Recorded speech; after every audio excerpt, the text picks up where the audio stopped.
Oilerslive Podcast.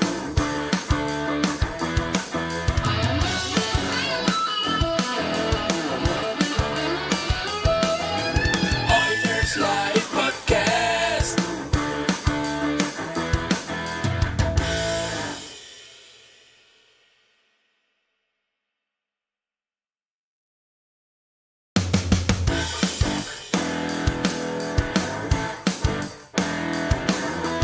Oilerslive Podcast.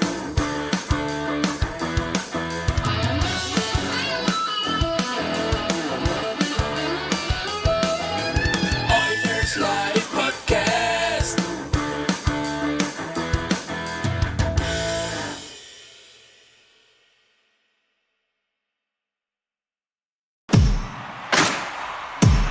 Now, get ready to talk hockey. Streaming from the Oilers Live Studio. Subscribe or follow today. Hey, it's Michael here for another Tuesday edition of Oilers Live. I've got a couple of guests tonight. One that I haven't had on for a long time, Tess Bennett, and regular on the show as of late, Mr. Kirk Morris, who does some of our goaltending editorials over at Heavy Hockey Network. Welcome to the show again, Tess. Happy to have you. Thanks, Michael. It's good to be back. Yeah, it's been a while. I think I was just looking earlier, and I think August of 2021 was the last time I was here. So, Jeez. Well, it's we got to change that. We need to have you on a little bit more frequent. And I think at the time, reasoning being about the same time, I guess, not much different. Start of the season or just beginning of the season. But we were talking about Ken Holland at the time as well. And for those that don't have any background on Tess, she's, along with being a great Oilers fan, she's also a Detroit Red Wings fan and has a certain affinity to the Wings and some background and history there. So Ken Holland coming over was probably a pretty big deal. yeah, it's hard to believe it's been that long. And yeah, I mean, I certainly, there's a history there. I certainly have my thoughts on Ken Holland as a GM. I mean, I was watching the Wings when, Ken Holland was not even in the GM role with Detroit. It's been a long time. So, I've kind of followed his career, with the Red Wings, and then obviously coming here to Edmonton, and things have evolved a lot over that time. So. That's one way to put it. That's for sure. Yeah. So, and we're here, and I invited you today because one thing that I love, and if you're on Twitter, please give Tess a follow at TG_Bennett. On Twitter. That includes you, Kirk, if you're not already. Doing it right now, but I'm doing it right now. But, I love people that, say exactly what's on their mind, have specific opinions, and they're not smug about it, but just you have an opinion and you say what you mean. And of course, over the course of the past couple of years, I mean, the Oilers have not been short of controversy and all sorts of things on and off the ice. But as we are about set to open up training camp, one of the big things is, of course, Jake Virtanen's been added to the PTO lineup, along with other names, but his name in particular has come up, and there's certainly a large divide among Oilers fans right now. And there's some, I'd say, like myself, that are divided probably more internally than I am externally, on Twitter and otherwise. But you've come out and you've had a couple of tweets that were, pretty negative about it. And I think one made me laugh, but that you'd been called a Karen for the first time. Which, Tess, you know what? I always love and respect your opinion. value what you have to say, not just about hockey, but about everything else. And so, your thoughts on this, because it's such a big issue right now. And Kirk, I mean, you can join in. I just want to have. I don't want to spend the whole hour talking about this. For one thing, my personal opinion is Virtanen doesn't get that much of my brain, right? Like, I don't want him to have that much of everything I talk about, but it's certainly, in my mind, it's something. It's I don't know yet what to say and think and talk about it, but here's a guy, just for those of you that don't know, and I certainly hope you do know. Here's a guy who has just recently had been charged. Not he wasn't convicted. He was found not guilty by a jury of rape, sexual assault on a woman. That apparently there's no denying that something happened. The events obviously are different between what he says and what she says. There's some pretty awful details that came out in court, some pretty awful things that his lawyer seemingly said that are on the record, and but at the end of the day, he was found not guilty by a jury, and he ended up going from his Vancouver Canucks playing out to the KHL, and wasn't that great at all to talk about that from a skill point, but he was found not guilty. I would say there are some teams in the league that bypassed him just based on some of the details that came out at the trial and maybe some of what was known about it. But the Oilers didn't seem to have any challenge with that, and so I'm kind of curious. Let's have a talk about this today. Does this matter? So, I've said a lot, but Tess, I mean, I think you think it matters. I think it matters. What's your thought on it? Yeah, I certainly do think it matters. And, for me personally, it was really hard to see this news yesterday. I guess I wasn't shocked, and it saddens me to say I wasn't that shocked. I think a lot of that stems from what we saw in terms of what transpired with Evander Kane over the last several months as well. Here's another player that was cloaked in controversy, doesn't have a great history, has I'm not going to go into a lot of detail there, but Holland and company brought him in. I know some people will say, well, Evander Kane, though, he's a pretty good player. He's got an upside. And I think that's beside the point. At some point, I think character and what a player does off the ice has to matter. And, as a female fan, especially, like, this really, the message I think it sends to me, and not just other women, but, other fans as well, is, it doesn't really matter what the player does off the ice. That's secondary. What we care about is hockey and winning.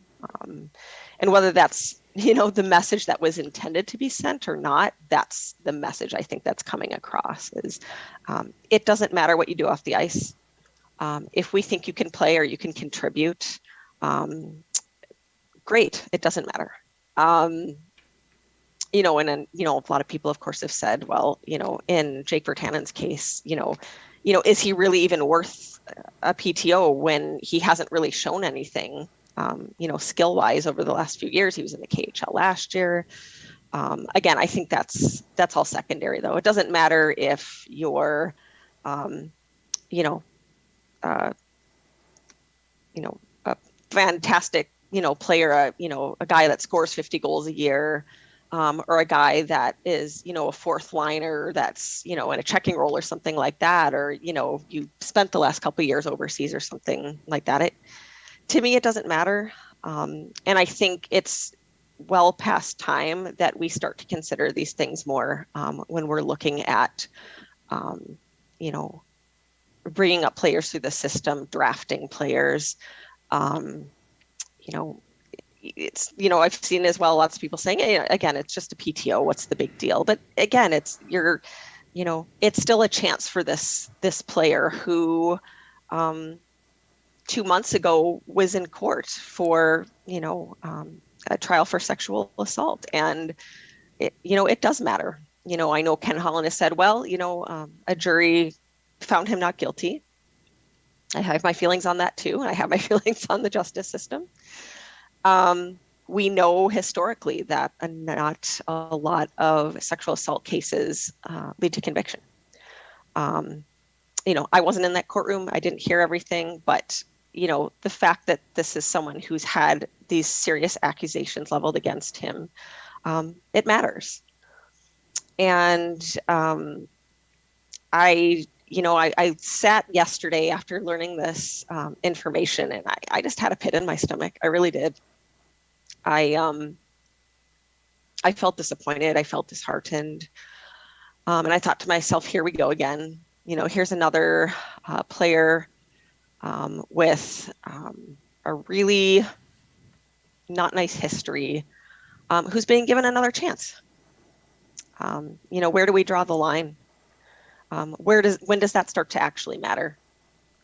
You know, and I think it speaks to the bigger issue with hockey culture. You know, we could sit here the whole time and talk about hockey culture. We could go on for hours talking about that. But this is just one other example of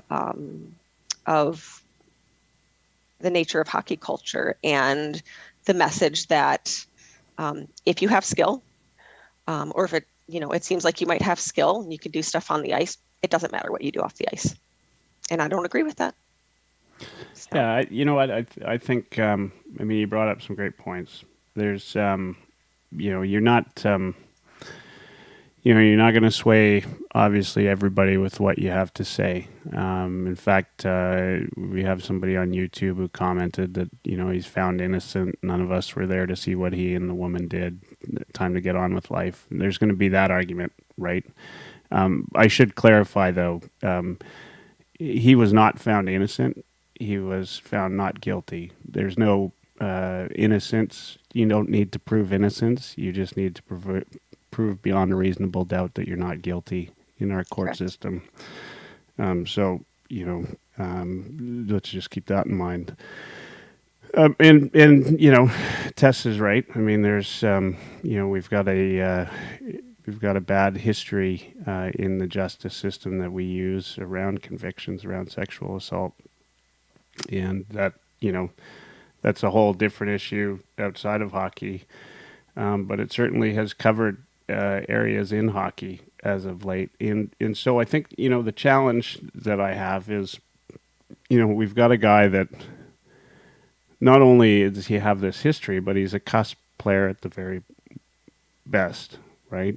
And, you know, to me, it just, like, it flies in the face of everything, you know, from a hockey standpoint. Like, it just doesn't make any sense to me. Why even dive into that controversy when you know it's going to exist, as if to, like, push buttons that you know you can push, right? And why alienate your female fan base, like, to the point of not caring? That just, you did it once with Evander Kane, now you're doing it again. But yeah, and it seems deliberate almost, right? Yeah. I think it shows a lot as well.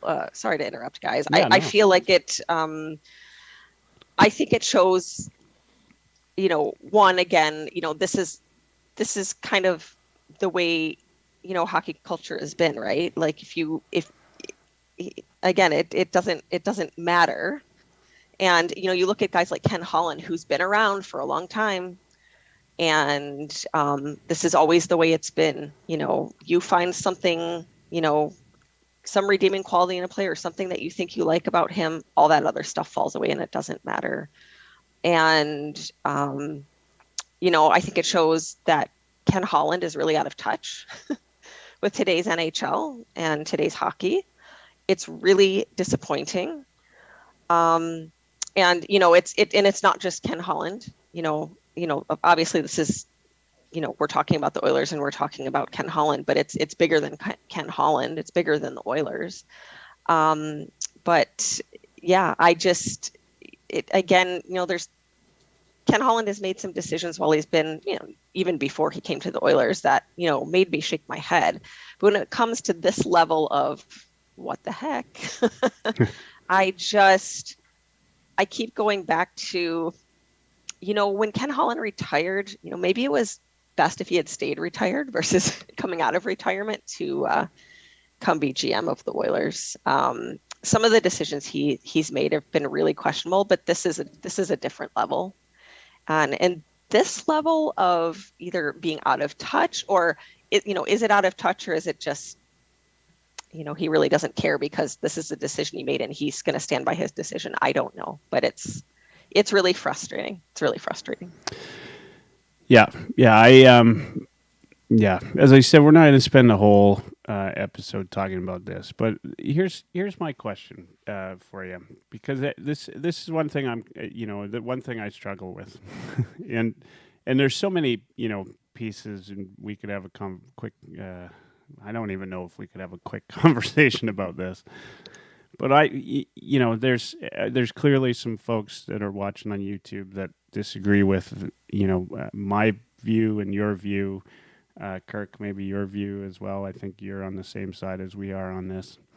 Yep. That are in that, percentage of Oilers fans that say, A, who cares? It happened off the ice, and B, and also the whole he was found not guilty aspect. Those, there's going to be those players. You look. To some extent, everybody's entitled to their opinion if they're not, being assholes. And certainly I hope that you wouldn't be condoning any type of behavior like that. But anyway, this, there's going to be the other side of the folks like me. Evander Kane was signed. I didn't agree with that. Jake Virtanen is on PTO. We'll see if he gets signed. I'm actually going to be surprised if he makes the team, to be fair. Yep. But we'll see if he gets signed. I'll be honest, I'll still be watching Oilers games. Now, how does this system change if there's not a willingness from fans like myself to do something, right? Like, I just don't know what, like Hockey Canada is going through this big scandal right now, right? And their recent survey shows that they just they don't get it. Like they're on a different level. They don't understand what's going on. And I don't know. I mean, are you, do you think the majority of women that are watching hockey today, Tess, will turn away from hockey because of this, or is it going to matter? It's a really good question. And I think there's a lot of women that feel the way I do and the way that you guys do as well. And I think there's probably going to be some women that don't. And they'll say, again, he was found not guilty. So, or whatever. I'm going to separate what happens off the ice from what happens on the ice.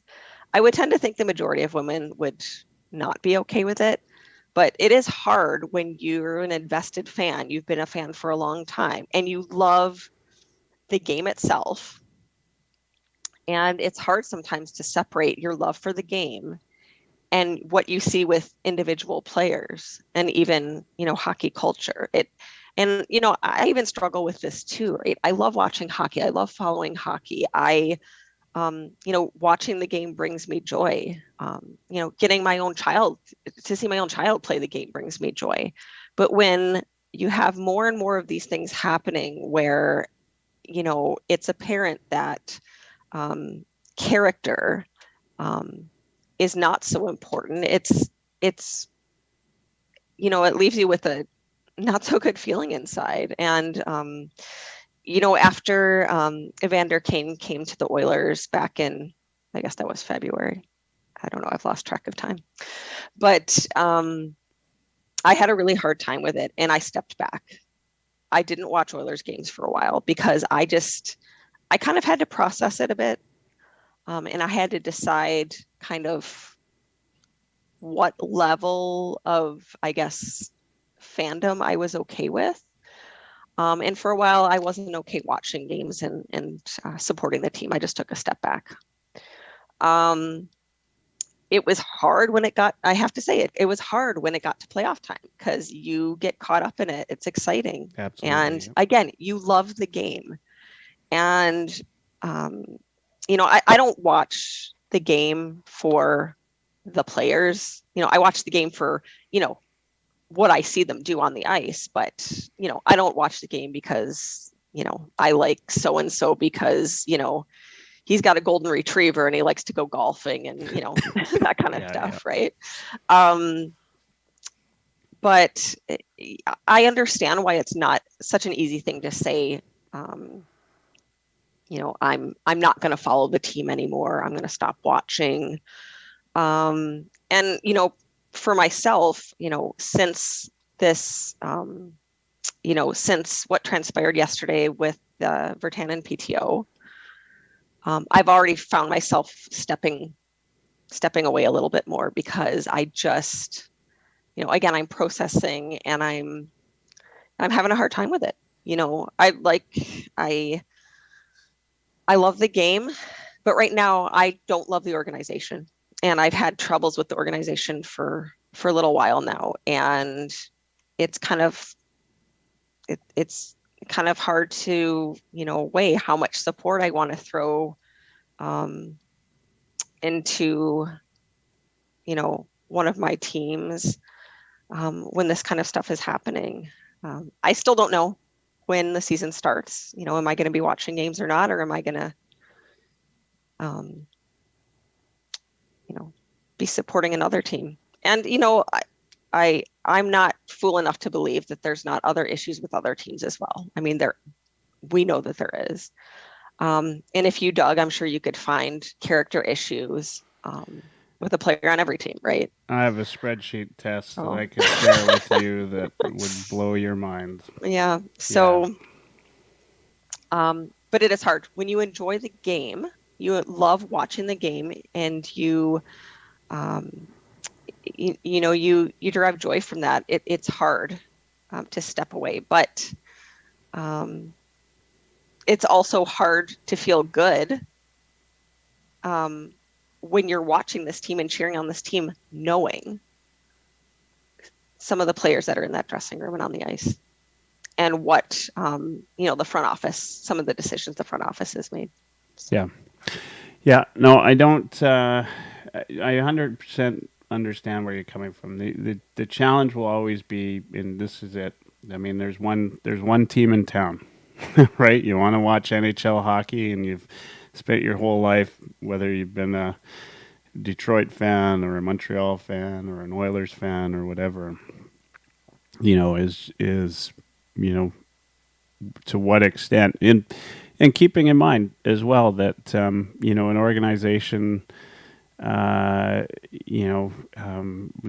decisions Ken Holland makes are his decisions, right? And so sometimes it's but at some level the organization has to take some accountability for the decisions they make, and there's a lot of commentary about him being found not guilty and all of that. To me, the biggest challenge here is this was, this deliberately flies in the face of, like anything and everything. The guy is marginal to make the team at best. Just use your head and don't invite him. But I don't know. It just... it's one of those things where it seems to me to be, I'm just going to poke the bear again one more time and see what happens. Anyway, let's move on from this because it's a touchy subject. It's worth talking about because I think that it matters. It matters to the fans. It matters to women. It matters to anybody who's been in or around sexual assault and understands some of the challenges that come with it. You know, yeah, it matters. So that's why I wanted to talk about it. And Tess, I'm glad that you can come here and talk about it. And I know saying what you're saying is not going to be popular with hockey fans. Right. It's cool. Yeah. Let me be unpopular.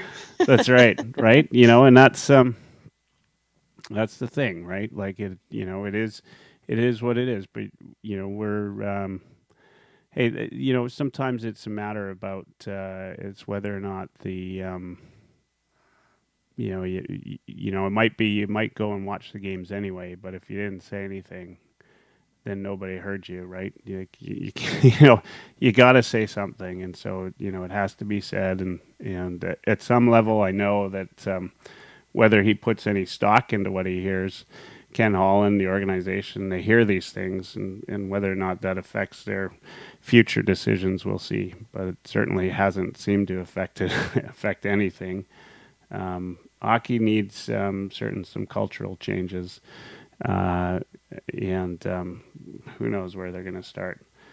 I just hope that the folks that, you know, are in my circle of influence, you know, aren't guilty of the challenges that come with being, you know, part of that culture. I hope, you know, your kids grow up in a game that respects, you know, everybody, whether it's gender or orientation or anything, right? And so, yeah, I just think we need to talk about it. Anyway, we'll move on from there. Have you been? I know you got this pit in your stomach. Camp's about to start. Have you been watching, you know, the rest of what's been going on with the Oilers? Yeah. So, I mean, I guess up until yesterday morning, and then I'm like, I just need a break. Yeah. Yeah. So like I said, I'm a pure hockey fan. So yeah, I get excited, right? And I'm not just an NHL fan. I watch all levels of hockey. So, you know, any little tidbit I can get, you know, hockey, whether it's in the middle of summer, whether it's in the middle of winter, it doesn't matter to me. Whether it's, you know, juniors, whether it's collegiate hockey, international hockey, it doesn't matter. Did you get a chance to watch the rookies play? Yes, yeah. I did. Okay. So I was, yeah. I know, Kirk, I've been just watching you there, silently waiting. It's all good, man. Wearing you your know, Carey Price jersey. Yeah. Enjoying it. Oh, is that what you got on? Yeah, I got an old school nice. Carey Price jersey on. No, Yeah, I love Carey Price. He's a good, a hell it's of a really player, sad what he's going through here right now. You know, for sure. coming back with, and they a lot of people are saying that his career is quite possibly done. Yeah. Thanks to his knees being shot. So kind of sad, but that is a sad story. The Carey Price piece, for sure. The switching back though to the rookie tournament. Kirk, what was your thought on the rookie tournament this year? 3 games, obviously 3-0. Top line was outstanding. Any standouts for you that you took from that? I think you'd have to be blind as Stevie Wonder if you didn't notice Dylan Holloway there. Like, he's men among boys. You know, I know it's a rookie tournament and all. It's their first hockey of the year, but I you know, Dylan Holloway, I would assume he's pushing for a spot definitely after his performance there. I was also really impressed by James Hamlin, and by the sounds of it, there, Jay Woodcroft has said numerous times he is going to push for AHL time this season. The one real surprise, and I don't know if you guys followed B. Kurlock there on Twitter, was Max Wanner. Yeah, he I to tell you the truth, I all I knew about him was he was a 7th round pick. But from what, you know, I've heard and then what I've seen, the kid's got the tools in the toolbox. It's just, you know, rounding his game out, and it's only going to take time. And I know in our chat there, it's been kind of a divide there with Lotzi and whatnot, but give the kid time. Like I'm pretty sure there this year, when he goes back to Moose Jaw, he's going to have huge amounts of ice time and lots of time to round out his game.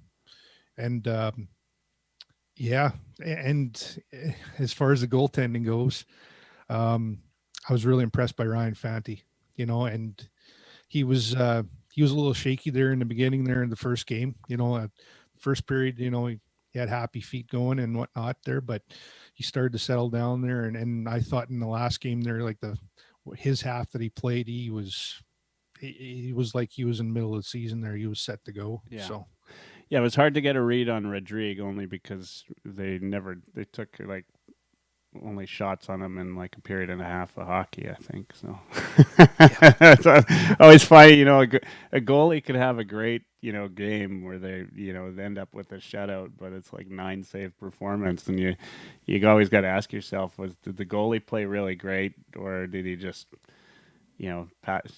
save 9 shots, right? Yeah. No, those are good. And Tess, your thoughts? Were you able to see some of these kids play? I was. I watched. I don't think I watched any of the games completely from beginning to end because inevitably stuff comes up. Yeah. The kids come up to you, Mom, what are you watching on your phone? Are you watching hockey again? Yeah, you know me. Anyways, obviously, like Kirk said, Dylan Holloway was impressive for sure. I'm excited to see, what he can do in the NHL. He had last year was a rough year for him with injury and everything else. So hope he stays healthy. That's definitely a key. He was definitely impressive. That whole top line, they just, they clicked in these 3 games. That was fun to watch them. I didn't know a lot about James Hamlin. I, kind of dug in to find out a little bit more about his story and everything. And I'm curious to see, what happens with him this year. But and then Xavier Burgo, he was solid. I'm excited to see him as well. I'm sure he'll be racking up some minutes down in Bakersfield, but he just finished his junior hockey career, so I don't think there's any rush there to bring him up, but I'm sure he'll get some solid time down in Bakersfield. So and just trying to think, Max Wanner too, he was a pleasant surprise for sure. That wouldn't have been a player I would have picked and said, yeah, I can't wait to see this guy do big things. Yeah. But yeah, that was nice to see. I've always, very closely watched Philip Broberg's development to see what he's going to do. And I know he's kind of a controversial player within the system. I know a lot of people have pushed and when is he going to have his time? When is he going to show us something? And last year was a split year for him where he spent most of his time in Bakersfield, but had a fair amount of games up with Edmonton as well. And you could definitely see those flashes of his skill set. I'm hoping he continues to improve. I saw some good things in the tournament. I saw some meh things in the tournament from him, but again, from hearing what the coaching staff was saying, it would be a surprise if he didn't make the big club. So I guess we'll see what happens. And I can't really comment intelligibly on the goaltenders, so I'll leave that to the goaltending expert. But I saw some good things. It's always exciting to see the rookie tournament. Those kids are so excited to be out there, and they're pushing so hard, right? They just want to show the coaching staff stuff, and just their enthusiasm it's fun. Yeah, I always enjoy the rookie tournament, and Penticton hasn't run for a few years, so it was cool to see that again. Yeah, it was extra special, right? To watch. I've always enjoyed the rookies as well. I mean, obviously we've all talked about that top line of Hamlin, Burgo, and Holloway. They were outstanding to watch. I thought Holloway took a game though, he really kind of shined in the second and third game. Not that he was poor in the first game, but Bourgault kind of stole the show, I thought, in the first game. One guy you guys didn't mention is Kesselring. He was outstanding. I thought he was, he's got some legs on him. He can skate. He just seemed to, especially that first game he came out there, he seemed to be everywhere. And Got out of a cannon. yeah, like I really enjoyed that. Broberg is a funny one because there's I saw some commentary from some analysts who thought he's played about 70% of what he's capable of, and which would make some sense because I said we've got this heavy hockey group chat going on, and I said in there I thought would have liked to see more out of him than we saw, but yeah, in fairness, right? I mean, here's a guy that's definitely going to make the big club, at least at the beginning of the season, unless if something changes. So he's he'll put the required effort. What I was kind of hoping to see is I'd heard in the off season he gained something like 13 pounds of muscle. So I was hoping to see him sort of use that extra muscle in the corners and see how he pushed people around. So what I remember, obviously we've all been watching him as he's developed from the time he got drafted and everybody was asking who the hell is this Broberg guy, right? We've all been watching him, and then he comes and he plays in the junior tournament and gets injured, which was pretty obvious, but you saw some flashes of brilliance from him, some, end to end, D-line to D-line, greatness that, you come to expect from him. But he seemed to, like the injuries, they seemed to be, getting pushed around, sort of injury type of scenario. And so I was kind of excited to see him come into camp with this extra 13 pounds. We'll probably see him in preseason. I just hope that we see him give everything that he's got, because I really want to see the type of player that he truly is. And I feel like we're on the cusp of seeing that we haven't quite seen that yet. And so until we see that, he's going to be exactly what I think you said, Tess, which is a bit controversial, right? Is, who is he, right? Is he the first rounder that, we stole, or is he, a guy that maybe we should have let sit for a little while and not picked him? But we'll see.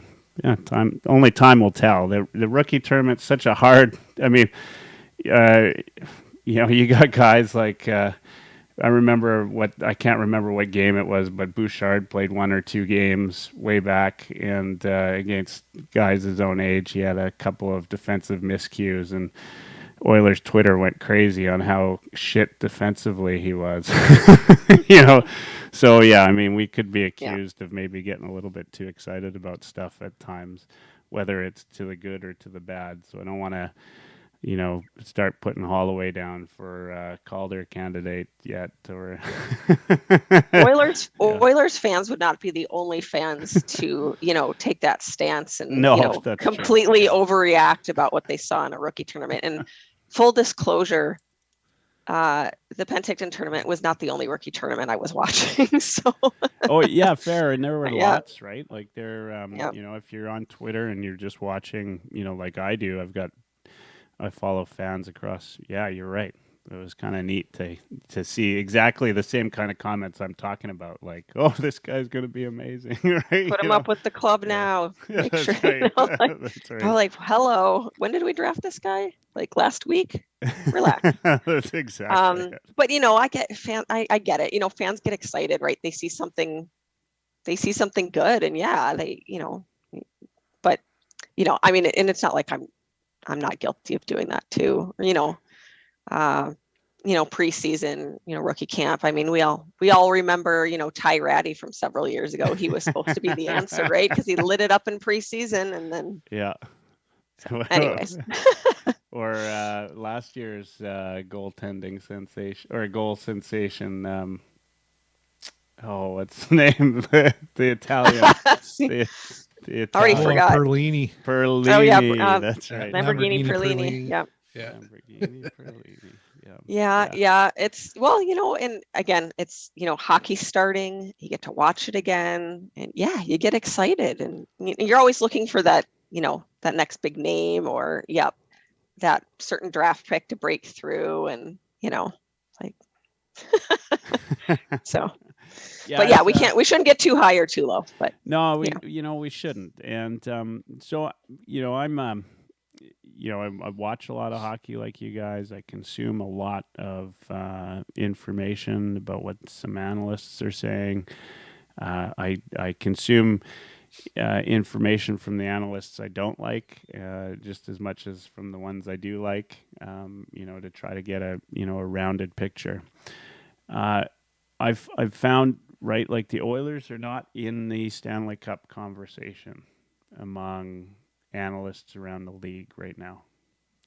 They are considered to be a contender for the playoffs, but they're certainly not being taken seriously as a team that is going to hit the Western Conference Final again. Now, when I look at our lineup, there's still obviously some question marks on defense that maybe we might have. And then, it would seem that the Oilers are always an easy option for somebody to say, oh, this guy's not going to do as well as, and Jack Campbell, right? So a guy who had, I think, top stats for a guy that played close to 50 games last year. He's, he was in the top 10, 15 goalies in the league. He, was all-star. He only lost, I think, out of 48 games, I think he only lost 9 games or whichever. So, I mean, that's pretty decent. What do you guys think? Like, are these Puljujarvi rumors? Do you guys expect Puljujarvi to be on the team come the start of camp or start of the season, or do you think he's going to get traded away and we're going to see somebody else on right wing, or is this a camp decision? Is that what we're waiting on to see how he works out in camp? I think it's a wait and see decision there. Anything can happen. I know Dash is probably screaming at his screen there right now, or listening there. Oh, you're talking out both sides of your neck again, type of deal. But you can't really peg anything right off the hop. You gotta let where the chips may fall. And I think towards the end there, I think with 2 games to go, I think the roster will be close to being set. So you could say it's wide open. Even one of the young guys like Tess mentioned about Bourgault, he could surprise everybody and be shot out of can, and just like he was last year. Last year, I thought he had a great main camp. So I wouldn't be surprised once he settles in, he might push for a spot. You never know. Yep. No, you're right. Yeah, your thoughts, Tess? Yeah, I don't anticipate that Yes is going anywhere, by the end of training camp. I feel for this kid because I swear he's been through the ringer. The whole time he's been in Edmonton. I love the kid. I still think there's so much there, but I just wonder if his time in Edmonton has, damaged him in some way. And he's another player where there's, the fan base is really divided, right? Obviously, you've got your Puljujarvi lovers, and you've got those that are just, they're so negative on him. Is he ever going to get a fair shake here? I don't know. There's times I feel like it might be better for him as a player to be dealt somewhere else where he's, utilized better in the system. I couldn't agree more with you on that, Tess.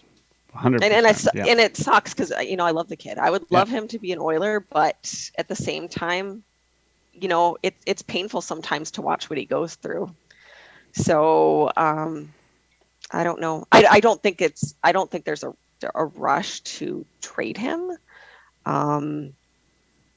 but I guess we'll see what happens. I say that, and then who knows?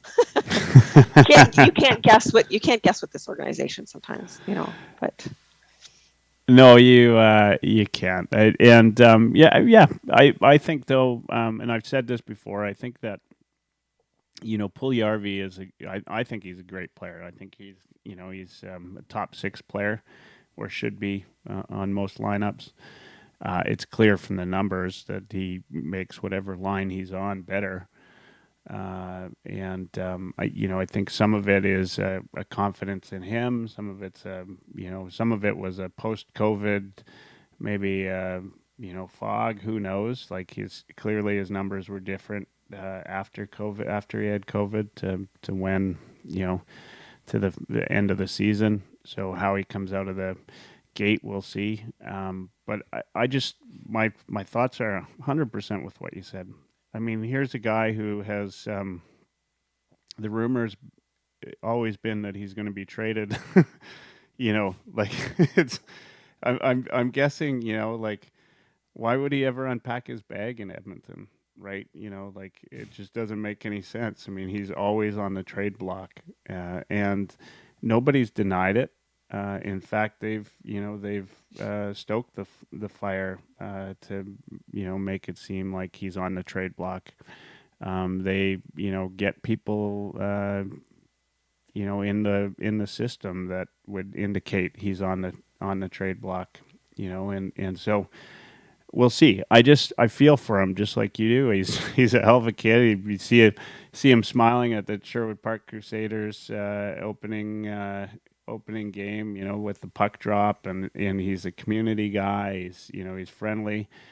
His antics are hilarious. With him on the spin bike or whatever it was, doing the dancing. I don't know if you guys saw that, but he's certainly a character and fun guy to have around the team. But I'd love to see him go and be successful someplace. I don't know that the team needs to have that kind of hanging over them and or him. And so I think, my take on it has always been it'll be best for him if he just, if they move him on. And Oilers fans will have to deal with the fact that when he comes to Edmonton, he'll be one of the guys that scores on us every time. Yeah, because that's what's going to happen, right? I mean, that's what former Oilers score on Oilers. All right, let's, we've got about a little bit over 10 minutes left.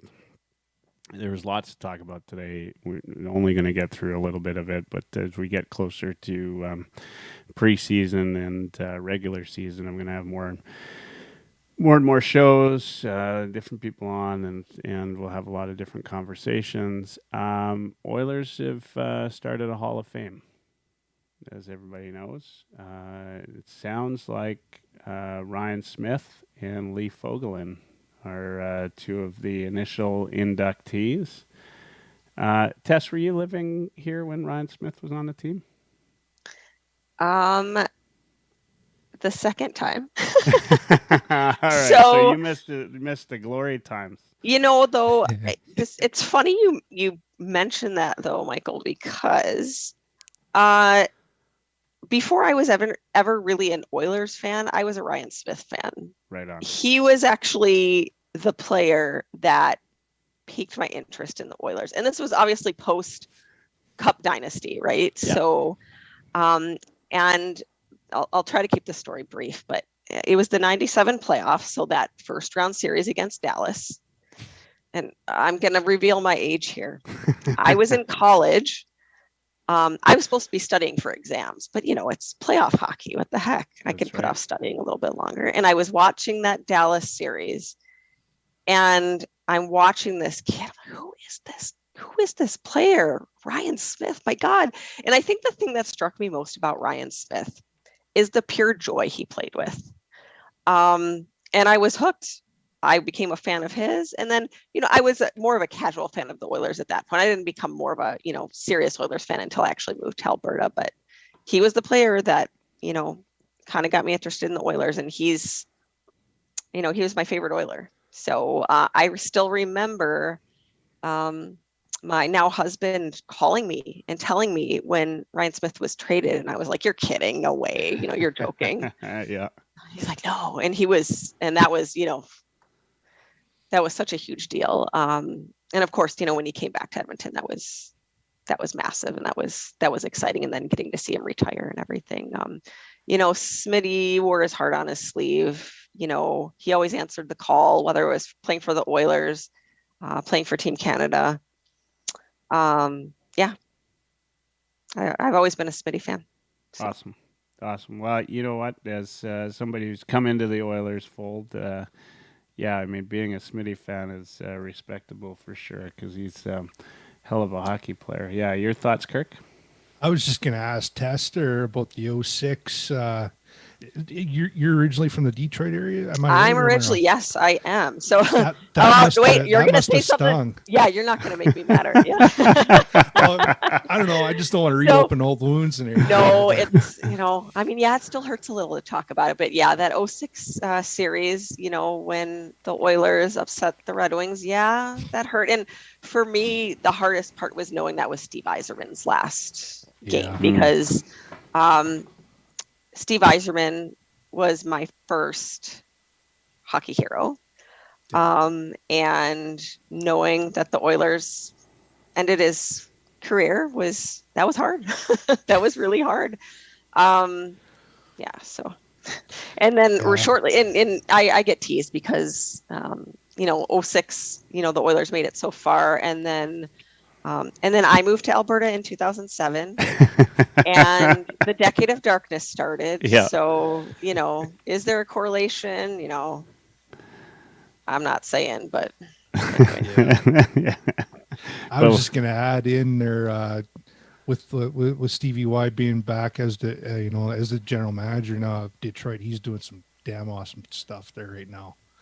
Steve Yzerman's a very intelligent man. He knows the game very well.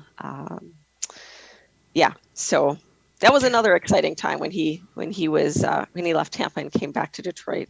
A lot of fans rejoiced. Yep. Yeah. I still remember where I was when I found out that he was GM. We were in a hotel in Yuma, Arizona. Nice. Anyways, Steve Yzerman's doing some exciting stuff there. Yep. And so I feel like we've kind of taken this conversation in a different direction, but anyways, so Ryan Smith, it's exciting. I know there was there's always controversy. Any decision that's made around the Oilers, there's always controversy. I see people, throwing up their hands. What Ryan Smith and Lee Fogelin as the first two in the, Hall of Fame or whatever. I can't remember. I don't even remember what the Oilers are calling it. Their Wall of Fame or Hall of Fame, or I can't remember what. No, I think just the Oilers Hall of Fame. Yeah. Oilers Hall of Fame. Well, yeah. And I'm just, again, people get so amped up about stuff. Like, relax, guys. It's not like they're the only two going into the Oilers Hall. These are just the first two players that they picked, and they're both deserving of it. So. Well, and if they'd picked two players from the glory years, everybody would say, get over it, right? Yeah. No, you know what? It's good to pick a couple of folks that and Ryan Smith. I mean, if there was ever an Oiler, right? I mean, Ryan Smith is one of the sort of consummate Oilers, right, of all time, and man. Like, what a hell of a player, fun to watch. I always get a little bit of joy. I don't know if that's the right term, but for a guy that just gets emotional when he's traded from a team, right? Like that, like to me that talks about the character of the individual and that, and I still remember when he, had the big tears going when he was leaving Edmonton, and says a lot about who he is, and he's back in Edmonton, and still active in the community, and doesn't he own Spruce Grove hockey team? I think he does. The junior, the Spruce Grove. I do believe he has a part ownership. Yeah, part ownership in that, and he was still playing senior hockey up until a couple of years ago. Yeah. So, pretty exciting. Okay, last topic before we call it a night. Oilers are about to unveil another jersey. Another jersey. And then Tess, Open up your wallets. yeah, open up your wallets. Tess, this goes back again to pre-U in Alberta, because it looks like they're bringing back the McFarlane logo. If anything, the Oilers are great with controversy because that logo itself was a 50-50 split, I think, on who liked it and who didn't like it. We've got this, for everybody that's part of the Heavy Hockey Network, we've got this group chat, which is hilarious at times. And I think it was Gazzola released a little bit of a view of the new jersey, and it was about a 50-50 split of puke emojis, and I really like it.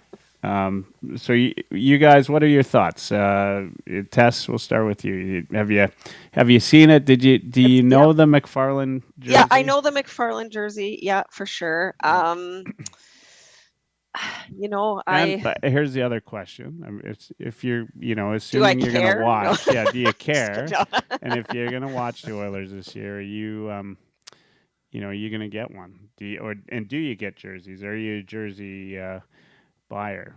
So some people don't buy jerseys, Yeah, but if you go to a game, it's nice to have a jersey to wear. Yeah, and, I'm not a big jersey buyer. I do have a couple. They're a lot of money. They are. Yeah. So, but if that's how people choose to spend their money as fans, cool, great. I only have a couple jerseys. And when they're coming out with new jerseys constantly, then you're kind of trigger shy too, because you're like, okay, so I buy this jersey, and the next year they're going to come out with another one. Well, and this is supposedly like a year only, right? Like this. Yeah, is this is the new reverse retro, correct? Is that Is that what right? it is? Yeah. The new Okay. one? So, yeah, and so when they released those Navy third jerseys, which again also controversial. Yep. I held off then, even though I knew that it wasn't necessarily just a one season thing. I was like, it's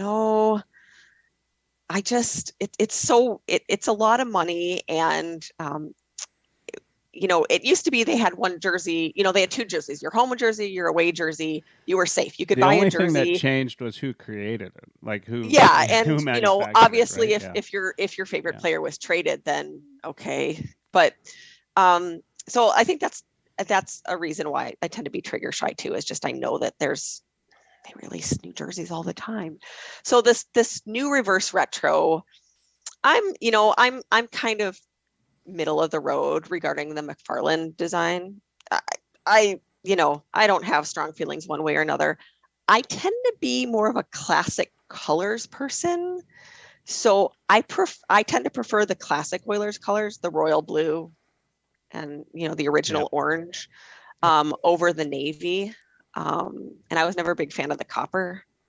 Anyways, but again, like I'm not a huge jersey collector or anything like that, so I don't get too invested in look at the new jerseys coming out. Okay, cool, yeah, but I'm not super invested in it. I have no intention on buying the new reverse retro. Now I am considering a royal blue. Yeah, but we'll see. I'm still processing things that have gone down over the last little while. So do I want to Yeah. No, that's fair. put a lot of money towards, the Oilers organization right now? I don't know. But anyways, that's kind of where I stand. I don't have really strong feelings one way or the other. Yeah.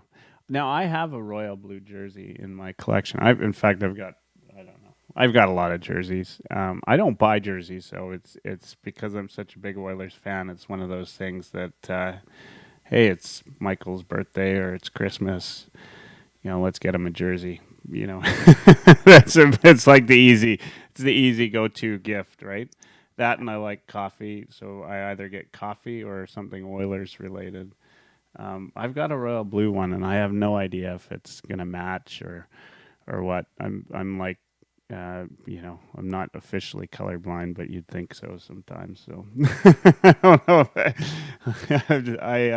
We'll see if it's the right one. It was from a few years back, but it was like Anyway, I'll have to check that out. Yeah, they always seem to make some subtle They make adjustments some so that it's yeah. not exactly well. And then, when they decide to make orange the primary color for the home jerseys, they had I think was it just the one season or was it 2 seasons? It was a the one different season, orange. yeah. Yeah, it was like a more muted orange. It wasn't that really bright orange. That's Yeah. right. And I had bought a jersey, and then what happened, right? See, I got burned. I bought a jersey, and then they came out with a new jersey with a different orange. Yeah, so I don't know. Does it have again, the tie down? No, does it have the tie down? No, like the one I bought was a really, really inexpensive, and that's the Yeah. other thing too. Like, then you get the, real jersey collectors are real fans, and then they give you a heck if you don't buy like the authentic, Oh yeah. same ones as the players wear with the tie downs. I'm like, I don't have $350 to spend every 6 months on it. I do have that money, but I'm not spending it on jerseys. I'm spending it on hockey registration for my kid and, swim lessons for my kids and putting money into the retirement fund. So I don't have to work till I'm 70. So kids could go without swimming this year. Mom needs a new jersey. Yeah. So I granted, I haven't spent a lot of money on hockey stuff the last couple of years with COVID. Like I haven't gone to a game, and we'll see if this year is the year we get back to Rogers to watch. Usually we go to the Red Wings Oilers game at Rogers. Oh yeah. Yeah. No, that would make sense. We'll be doing an Oilerslive hockey game this year, charity game. Nice. Date to be decided, but it will be. It's always it used to be what we'd always do it when it was a Battle of Alberta game, but given the fact that there are only 3 of them this year, for some insane reason, what's ridiculous. up with that? Yeah, we won't be the doing outrage, that. Really. We won't be doing that. If there's anything that we should be upset about, right? Yeah. Kirk, your thoughts on the new jersey? You're so upset about it, you bought yourself a Montreal Canadiens jersey. That's right. When it comes to the McFarland jersey, I wasn't crazy about it, but what they added in with the orange, it made it kind of worse. Actually, I'm kind of disappointed. But personally, I would have rather seen like a white, like the offset white, compared to the typical navy blue like back in the day. That would have been nice, but I don't know. I'm kind of a 50-50 split there too. Like, I'm just happy. I'm stoked that they're bringing back the Royal Blues as their primary jersey. Yeah. Agreed. Because it's that classic. We can agree on. Yeah. Ryan Lotsberg is listening in on YouTube right now. He says, "Preach, Kirk." Preach. Yeah, he's got your number. Yeah, I don't know. I guess again, I guess I show my age sometimes. I like the jerseys like I used to see when I was younger. Like the brighter colors instead of all these weird, like I just like, I look at jerseys like the Vegas jerseys and I can't, I don't know. It hurts my eyes or something. The helmets I don't too, know. like the gold Don't helmets. even get me started, Kirk. But oh my gosh. Yeah. I'm a classic jersey color kind of person. I like the brighter, nothing super duper fancy. And I get, maybe I'm biased too, because I've been a Wings fan for most of my life. So, their jerseys have basically been the same. Yeah. They've actually been pretty good with that, right? Like, kept, they haven't really changed anything. So it's just, you're red and white and, and then like every other team they've, come out with there when they've done, a third jersey or a reverse retro, but I like the classics. Yeah. We just need to be thankful we're not Ducks fans or Coyotes fans. I mean, we'd be the only 3 Coyotes fans if we were. Yeah. It's funny. I was thinking about them. Like, I wonder how easy it would actually be to get tickets in that 5,000 seat arena down in Arizona, or is it, and I've got my parents retired to Arizona. So I'm like, well, maybe if we go visit them, we can. Be a hell of an atmosphere though, if they packed the joint, right? It'd be like the old minor hockey games. Yeah, I don't. Well, it strangely, it may actually be good for the team, right? Like playing in an empty building is like this one might have as many fans, but seem full. we'll see, right? I mean, it happened in the CFL when the Alouettes went and played at the university. I think they played maybe at McGill, I think, and they, Yeah. it was Yep. much smaller. CFL obviously is not in the same ballpark, but Yeah, it'll be yeah. It'll be interesting to see if they can make NHL games work in a college arena. It's still a bit of a joke, though, right? Yeah, It's still a bit like of a joke. it's Yeah. Anyways, we'll see. How many more free passes is Arizona going to have? Yeah, I don't. yeah, I don't right? get it. Yeah. Gary Yeah. Bettman's favorite. Yeah. All right, guys. Well, we're at the hour. I want to thank you. It's there's lots to talk about. Oilers camp opening soon. I don't think we have a camp schedule yet. I keep saying soon. Originally, I had heard September 16th. That's clear. They haven't officially reported yet. We haven't seen anything on the Edmonton Oilers site. Obviously, most of the players are in town. And Tomorrow is their first official day, and then is it okay? I think Sunday is their first game against Winnipeg. I don't know if it's here or in Winnipeg. I can't remember. I think it's here. Friday is our home opener in the queue here for the Halifax Mooseheads. So Nice. I'll be watching some regular season junior hockey, and exciting year here for the Mooseheads, who, not unlike the Oilers, changed their logo for the first time in I've ages. seen that. Yeah.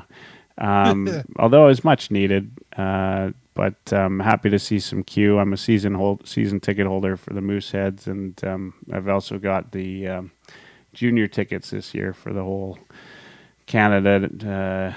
Get to see some Connor Bedard and all of those. Right. So that'll be fun. And so if you're in the Halifax area, look me up. We'll go to a game, Mooseheads game. Maybe go to see some junior hockey if you're around Christmas or New Year's.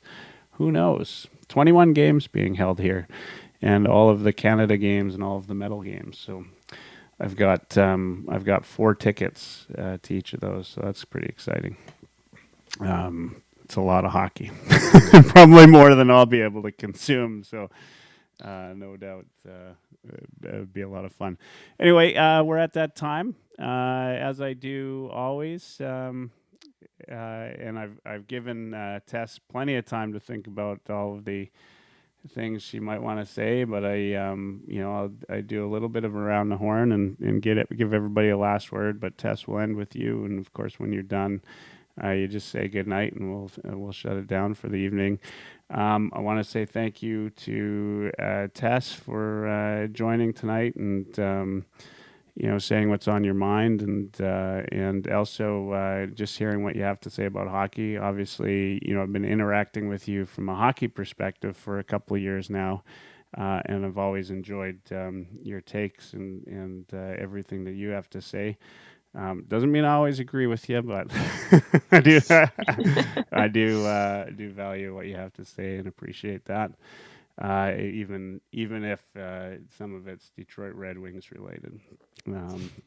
I was, of course, a huge Yzerman fan. How could you not be an Yzerman fan as well? I'm looking forward to camp starting up and seeing what happens. I'll be watching intently as I always do. We'll be on every Tuesday for sure. Next Tuesday, we've got the guys or one of the gentlemen at least from Fantasy Hacks, the podcast, and so we'll talk some fantasy hockey maybe and a couple other things, always with a little bit of an Oilers theme. If you get a chance, check out heavyhockey.com, please. Ryan Lotzberg did a series of the 3 stars for all of the rookie games that we had, plus a little bit of an overview. And the guys there's Kirk, Eric Friesen, Mike Dursa, Dash. Jeff Ade's going to do some Buffalo Sabres stuff this year. So all great stuff. I'm missing somebody. Ryan, I said, Lotzberg. Oh, it's Spencer Pomodi. Oh, it's Spencer Pomodi for prospects. And we're going to have an exciting announcement coming up in a couple weeks' time. Super exciting. We're going to be adding another a pretty big podcast to the fold. So pretty excited about that. So stay tuned for that. That one Kirk doesn't even know, but he's like, oh, I wonder what that's all about.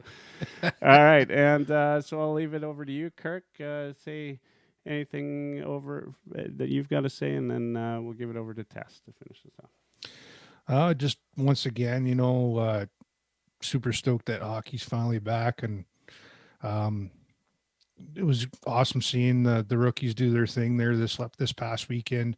I even watched even the Vancouver games, the Jets games there, and the Calgary games, just to check out what they have there in their prospect bin. And I like I said, I just can't wait for the actual games to start going and see what transpires, see all the competition there, and see what unfolds here for even Ryan McLeod. I'm still curious on what's going to happen with Ryan McLeod.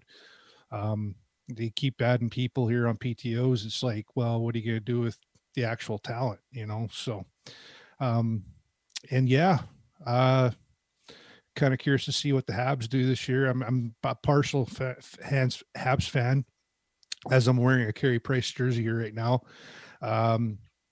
They've got 9 goaltenders in their training camp, so maybe they'll try getting 31 goaltenders. I was joking with Hebert at the start there, and maybe they'll have a goaltender each day of the week type of deal, just to kind of weather the storm, I guess. I don't know, but yeah, I'm just gonna pass it off to Tess and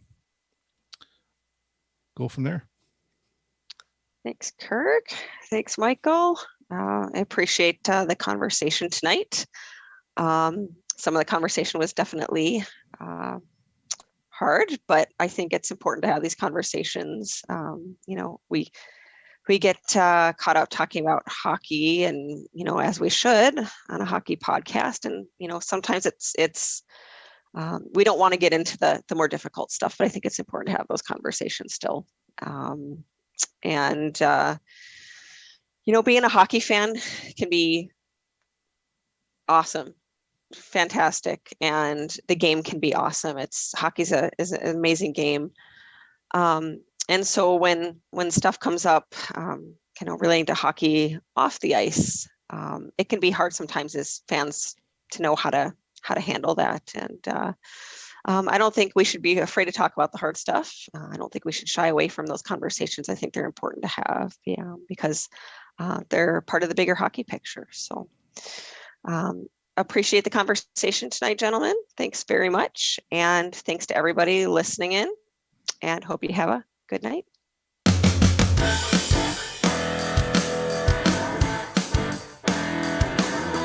Oilerslive